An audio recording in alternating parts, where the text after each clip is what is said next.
আপনাকে প্রশ্ন করতে চাই, ধরে নেন আজকে যে পদ্ধতিতে নির্বাচন হচ্ছে সেখানে যদি এককভাবে কেউ সংখ্যাগরিষ্ঠ অর্জন না করে, সংখ্যাগরিষ্ঠ না পায়, তাহলে সেই পার্লামেন্টের অবস্থাটা কি হবে? সেটা তো দুর্বল পার্লামেন্ট। যদি কোয়ালিশন সরকার গঠন করতে হয়, সে পার্লামেন্ট তো দুর্বলই হয়। তার বর্তমান পরিস্থিতিতে পদ্ধতিতেও তো দুর্বল পার্লামেন্ট হওয়া সম্ভব।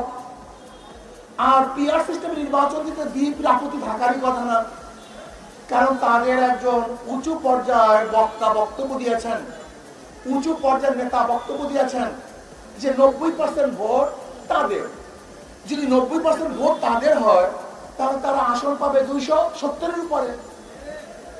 বাস, তাতে এককভাবে সরকার গঠন করতে পারছে, সমস্যা কোথায়?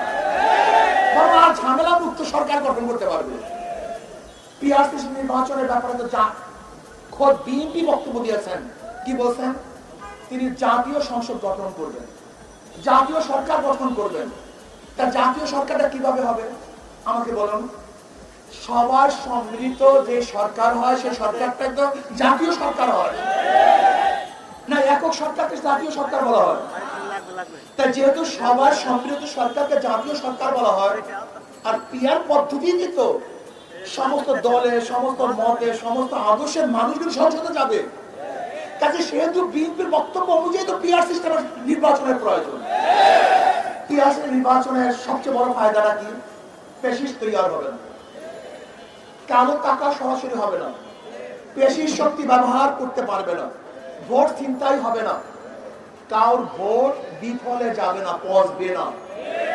সব দলীয়, সব আদর্শের, সব মানুষের সংসদ হবে, যেখানে থাকবে মুসলমানদের প্রতিনিধি, হিন্দুদের প্রতিনিধি, খ্রিস্টানদের প্রতিনিধি, সেখানে থাকবে ডান বাম সমস্ত প্রতিনিধি, সেখানে থাকবে। রাস্তায় আন্দোলন করতে হবে না, আমাদের আলোচনা হবে সংসদের মধ্যে, রাস্তায় চিল্লাচিল্লি কোনো প্রয়োজন নেই। আজকে অনেকেই বলতেছেন যে অমুকের নেতৃত্বে আজকে যুগপৎ আন্দোলন। আমি ওই সমস্ত পত্রিকা সাংবাদিক বন্ধুদেরকে বলবো, সাংবাদিকতা শিখেন। যুগপৎ আন্দোলন প্রত্যেকের জায়গা থেকে করে, কারণ নেতৃত্ব করে না। মানে ইসলামী আন্দোলন বাংলাদেশে প্রথম যুগপৎ এই পিআর সিস্টেমের নির্বাচনের দাবি তুলছে। কাজী আমি সাংবাদিক বন্ধুদেরকে বলবো, লিখবেন, বলবেন, দাড়ি খামার যেন ঠিক থাকে। পিআর সিস্টেমে নির্বাচন দিতে হবে, এই জাতির দাবি। যদি আপনারা মনে করেন যে ঐক্যবদ্ধ কমিশনে আপনার সিদ্ধান্ত বুঝতে না পারেন, সহজ কথা, আপনারা গণভোট দেন, রেফারেন্ডাম দেন। যদি জনগণ পিআর সিস্টেম নির্বাচনের পক্ষে থাকে তাহলে আমরা অবশ্যই দাবি করতে পারি।